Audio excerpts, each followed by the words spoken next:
Hello दोस्तों। पिछले video में हमने वायरस के बारे में पढ़ा था और इस वीडियो में हम वायरस के जनन के बारे में अध्ययन करेंगे। तो शुरुआत करते हैं कि जो वायरस है उसमें गुणन या जनन एक ही बात है, दोनों किस प्रकार से होता है। जो मल्टीप्लिकेशन की क्रिया है वायरस में वो किन किन चरणों में होती है। यदि हम अलग अलग बुक्स में तो हमको अलग अलग चरण नजर आएंगे। मुख्य रूप से जो गुणन होता है वायरस में वो दो अवस्थाओं में होता है। सबसे पहली जो अवस्था है हमारी वो है अधिशोषण अवस्था। कौन सी अवस्था? अधिशोषण अवस्था। तो जो अधिशोषण अवस्था है उसके बाद में दूसरी वाली अवस्था है गुणन अवस्था। और यहाँ पर जो चक्र दे रखा है उसमें 3 चक्र दे रखे हैं। तो इन 3 चक्रों को हम इन 2 फेजेस के रूप में पढ़ेंगे। जो विषाणु है, जो विषाणु के कण है वो प्रपोषी कोशिका में प्रवेश करके जब गुणन प्रारंभ करते हैं तो ये चक्र है वो 3 चरणों में पूरा हो सकता है। पहला है संक्रमण, दूसरा है संश्लेषण और तीसरा है अपघटन। सबसे पहला चरण है अपना संक्रमण, इन्फेक्शन जिसको बोलेंगे हम। तो संक्रमण में क्या होगा कि जो वायरस है या फिर बैक्टीरियोफेज है वो न्यूक्लिक अम्ल जीवाणु में प्रवेश कराएगा। यहाँ पर एक बात और बताना चाहूँगा मैं आपको कि जो जनन की जो क्रिया है वो केवल और केवल बैक्टीरियोफेज में ही अध्ययन की गई है वायरस में। बाकी वायरसों में जनन की क्रिया जो अध्ययन नहीं किया गया है। तो सबसे पहले संक्रमण की क्रिया में जो जीवाणुभोजी है वो अपना वायरस न्यूक्लिक अम्ल जीवाणु में प्रवेश करा देगा। उसके बाद में दूसरी जो संश्लेषण की विधि है तो इसमें जो जीवाणुभोजी है वायरस का डीएनए पोषक जीवाणु के उपापचय का उपयोग करता है। मतलब जिसमें प्रवेश कराया जाता है उसके उपापचय का उपयोग, जो पोषक है उसके उपापचय का उपयोग यहाँ किया जाता है और अपने डीएनए का गुणन करवाया जाता है।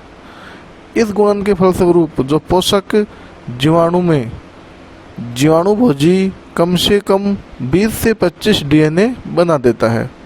ये फेज डीएनए कहलाते हैं। यहाँ जो डीएनए बनेंगे 20 से 25 डीएनए ये फेज डीएनए कहलाएंगे। और ये फेज डीएनए जीवाणु की जो कोशिका द्रव्य है उसमें प्रोटीन संश्लेषण का जो क्रिया है उसको प्रेरित करेंगे। और जो भोजी है वो डीएनए अपने चारों तरफ प्रोटीन का आवरण बना लेगा। तो देखिए इसमें क्या क्या हो गया। सबसे पहले तो संक्रमण की क्रिया में जो बैक्टीरियोफेज है उसने अपने न्यूक्लिक अम्ल प्रवेश करवा दिया था। उसके बाद में संश्लेषण में क्या किया इसने कि जो बैक्टीरियोफेज है इसका जो डीएनए है ये गुणन करेगा। गुणन में कितने होंगे? 20 से 25 तक डीएनए हो जाएंगे और उसके बाद में प्रोटीन संश्लेषण के द्वारा प्रोटीन चोल का निर्माण हो जाएगा। तीसरी जो क्रिया है यहाँ वो है अपघटन की क्रिया। अपघटन की क्रिया में क्या होगा? अपघटन की जो क्रिया है उसमें जो पोषक के कोशिका द्रव्य में वायरस अपघटनीय एंजाइम बनाते हैं। ये क्रिया बहुत ही ज़्यादा महत्वपूर्ण होती है क्योंकि ये अपघटनीय एंजाइम जीवाणु कोशिका को घोल देते हैं और वापस जो जीवाणुभोजी है वो स्वतंत्र हो जाते हैं। इस चक्र में जो जीवाणु कोशिका है वो नष्ट हो जाती है। तो ये जो एक चक्र है वो लगभग कंप्लीट हो जाता है। यहाँ जैसे ही जीवाणुभोजी प्रवेश किया था उसके बाद में उन्होंने संक्रमण करके संश्लेषण प्रोटीन की चोल बनाई। उसके बाद में अपघटन के दौरान जो जीवाणु कोशिका है उसको नष्ट कर दिया और वापस में जो जीवाणुभोजी है वो मुक्त हो गए। ये जो जीवाणु भोजी हैं, ये जो संक्रमण करते हैं, तो इससे हमको कई फायदे भी होते हैं। जैसे जो गंगा का पानी है उसमें जीवाणु भोजी काफ़ी मात्रा में है। इससे जो गंगा का पानी है वो खराब नहीं होता, मतलब जो कंटामिनेशन होती है उसको ये खा जाते हैं। और जो सूक्ष्म जीव प्रयोगशाला में जो हानि होती है, ये एगार प्लेट में जीवाणुओं की वृद्धि नहीं होने देते। जो एगार प्लेट है उसके ऊपर जीवाणुओं के वृत्ताकार क्षेत्र जो पाया जाता है, प्रयोगशाला की बात हो रही है, एगार प्लेट के ऊपर जो मृत जीवाणुओं के वृत्ताकार क्षेत्रफल होता है उसको हम लवांक कहते हैं। तो ये हमारा एक चक्कर पूरा हो गया। उसके बाद में अगला चक्र है लाइसोजेनिक साइकिल। तो ये जो साइकिल है इसमें हम क्या देखेंगे कि इस चक्र में जो वायरस होता है वो टेम्परेट होता है। क्या होता है? टेम्परेट। इस चक्र में जो पोषक जीवाणु है उसकी जो कोशिका होती है वो नष्ट हो जाती है। कोशिका नष्ट होके संक्रमण के बाद में जीवाणु भोजी का जो डीएनए है वो जीवाणु के जीनोफोर से जुड़कर प्रोफेज बनाता है। ये हमें ध्यान रखना है कि जो ये चक्र होता है उसमें पोषक जीवाणु का जो कोशिका नष्ट हो जाती है, संक्रमण के बाद में जीवाणु भोजी का जो डीएनए है वो जीनोफोर से जुड़कर प्रोफेज का निर्माण करता है। अब यहाँ जो ये प्रोफेज बनेगा ये जीनोफोर के साथ जुड़ा रहता है। तो ये जो क्रिया है यहाँ, ये एक सहजीवन का उदाहरण है, सिम्बायोसिस होता है यहाँ। तो इस प्रकार प्रोफेज को कृत्रिम रूप से जीनोफोर से अलग किया जाए तो पहले तो ये देखिए टेम्परेट था, उसके बाद में वायरेंट हो जाएगा। अगले पोषक में जब ये जाएगा तो बिल्कुल शांत जीवाणु भोजी की तरह ये व्यवहार करेगा। तो ये जो क्रिया है सारी की सारी, ये क्रिया कहलाती है लाइसोजेनिक साइकिल।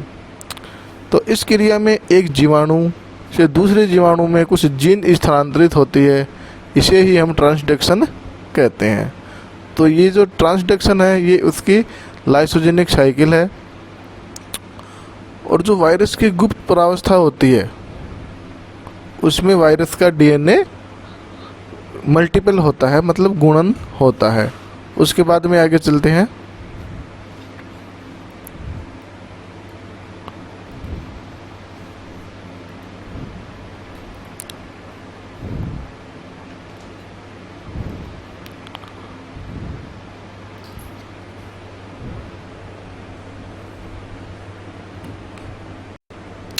लाइसोजेनिक साइकिल के बाद में हम वायरस के वर्गीकरण के बारे में देखते हैं थोड़ा। तो सबसे पहले वैज्ञानिक थे LHT, इसका पूरा नाम होगा ल्योफ, हॉर्नी और टर्नियर। इन्होंने इसका वर्गीकरण प्रस्तुत किया। तो इन वैज्ञानिकों ने इनका वर्गीकरण लगभग 1962 कब दिया था वर्गीकरण? ये 1962 में ये वर्गीकरण दिया। तो इस वर्गीकरण में इन्होंने जो संघ वायरा है, मुख्य रूप से जो संघ वायरा है उसको दो भागों में बांटा। सबसे पहले डिऑक्सी वायरा और दूसरा है राइबो वायरा। यहाँ पर हम देखेंगे कि सीधा वर्गीकरण है LTF का, LHT का, ये दिया गया है। पहला प्रभाग यहाँ दे रखा है मोनेरा, उसके बाद में वर्ग दे रखा है माइक्रो टेट्रोबायोटीज, ऑर्डर है इसका वायरल्स, और जो फैमिली है वो डिऑक्सी राइबोवायरा और राइबोवायरा। तो यहाँ पर हम इसका विस्तार से अध्ययन करेंगे।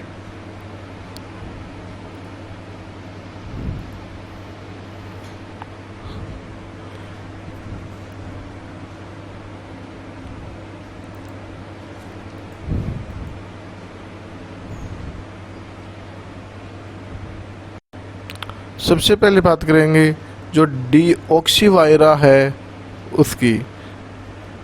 उपसंग मान लेते हैं या इसको कि डीऑक्सी राइबोवायरा, इसमें जो डीएनए होगा,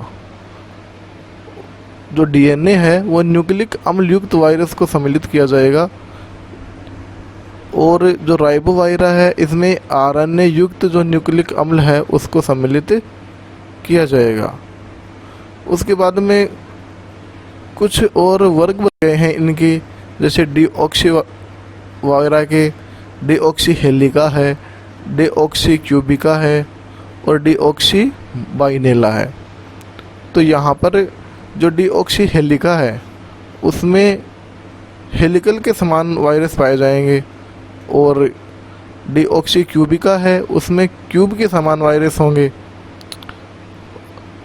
और दूसरा जो वर्ग है अपना राइबोवायरा, उसमें जो न्यूक्लिक अम्ल है हमारा वो आरएनए के रूप में पाया जाएगा। जो होम्स नाम के वैज्ञानिक थे उन्होंने वायरल जो अपना ऑर्डर है उसको 3 समूहों में बांटा। कौन कौन से समूह थे वो? पहला तो फेगिना था, इसमें जीवाणुभोजी सम्मिलित किए उन्होंने। उसके बाद में दूसरा फाइटोफेगिना, तो इसमें पादप, यहाँ देखिए फाइटो का अर्थ है पादप। फाइटोफेगिना में कौन से विषाणु सम्मिलित होंगे? जो प्लांट वायरस है वो सारे। और उसके बाद में जूफेगिना, जूफेगिना में जो जंतु वायरस है वो सारे के सारे शामिल होंगे। उसके बाद में बात करते हैं कि पादपों में वायरस द्वारा कौन कौन से रोग उत्पन्न होते हैं। तो कुछ रोग यहाँ दिए गए हैं, उसको देखते हैं कि जैसे पत्तियों में ऐंठन, लीफ कर्ल नाम का रोग है वो होता है। नाड़ी का उत्तक्षय, गुच्छेदार चोटी, बंची जो टॉप रोग है वो पादप वायरस के द्वारा होता है। मोजेक रोग होता है, वो सामान्यतः तंबाकू में आप जानते हो पाया जाता है। उसके बाद में जो वायरस है उसको चुकंदर, टमाटर, गन्ना आदि में भी कई रोग पाए जाते हैं। चुकंदर में जो ऐंठा हुआ शिरोभाग होता है वो पादप वायरस के कारण होता है, और टमाटर में जो पत्तियों की ऐंठन है, लीफ कर्ल जिसको बोलेंगे हम, वो भी वायरस के कारण ही होता है। यहाँ पर चंदन की कणिश व स्पाइक रोग वायरस के कारण होगा। उसके बाद में कौन कौन सी क्रियाएं करते हैं वायरस? जो विषाणु हैं क्लोरोफिल तथा अन्य रंजकों को तरल बना देते हैं। जो पिगमेंट होते हैं पादपों में क्लोरोफिल, तो उनको ये पिघला देते हैं जिससे कि रंजक निर्माण नहीं होता, और इससे जो उपज है वो बिल्कुल ही कम हो जाती है। उसके बाद में विषाणुओं की जो अतिशय वृद्धि के फलस्वरूप जो परपोषी की पत्तियां होती है उसमें फफोले हो जाते हैं, इससे इनकी आकृति असामान्य हो जाती है। जो बेर होता है, बेर में एक रोग होता है रेखा पैटर्न। जो बेर होता है अपना जाइजाइपस जुजुबी, उसमें रेखा पैटर्न नाम का जो रोग होता है वो भी विषाणु के कारण ही होता है। जो परपोषी ऊतक में अत्यधिक उपापचयी क्रियाओं के कारण नेक्रोसिस ये कर देते हैं। और जो यीस्ट होता है, यीस्ट पर आक्रमण करने वाले वायरस को हम जाइमोफेज कहेंगे। यीस्ट पर आक्रमण करने वाले जो वायरस होंगे वो जाइमोफेज कहलाएंगे, और कवक को जो संक्रमित करेंगे उनको माइकोफेज कहेंगे। तो ये थे कुछ पादप वायरस जो संक्रमण करते हैं। उसके बाद में हम अध्ययन करेंगे वायरस में नामकरण का। बहुत ही ज़्यादा महत्वपूर्ण टॉपिक है। तो सबसे पहले तो हमको ये ध्यान रखना पड़ेगा कि जो वायरस है उनमें जो लिनियस है उसकी द्विनाम पद्धति लागू नहीं होती।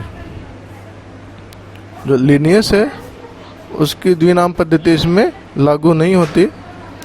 जो गिब्स और हैरिसन है 1968 के अनुसार विषाणुओं का जो नामकरण है वो क्रिप्टोग्राम के द्वारा दिया जाता है। और क्रिप्टोग्राम जो होता है उसमें 4 युग्म होते हैं, उसको विस्तार से हम यहाँ देखेंगे।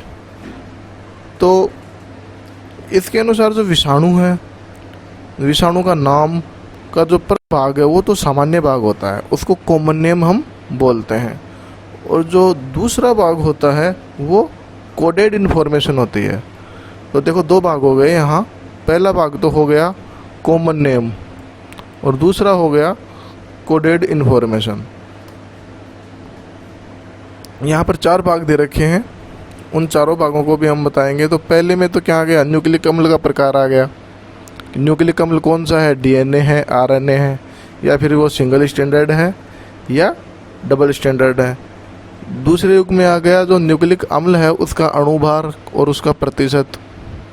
तीसरे युग में आ गया जो न्यूक्लियोकैप्सिड है उसका आकार कैसा है, स्फेरिकल है, इलोंगेटेड है या कॉम्प्लेक्स है। और जो चौथा युग है उसमें पोषक का प्रकार कौन से पोषक द्वारा वो संक्रमण करता है। तो यहाँ पर हम उदाहरण लेते हैं। जो टीएमवी यहाँ है उदाहरण अपना, टीएमवी का यहाँ उदाहरण ले सकते हैं। टीएमवी का जो नामकरण करेंगे हम वो देखते हैं यहाँ।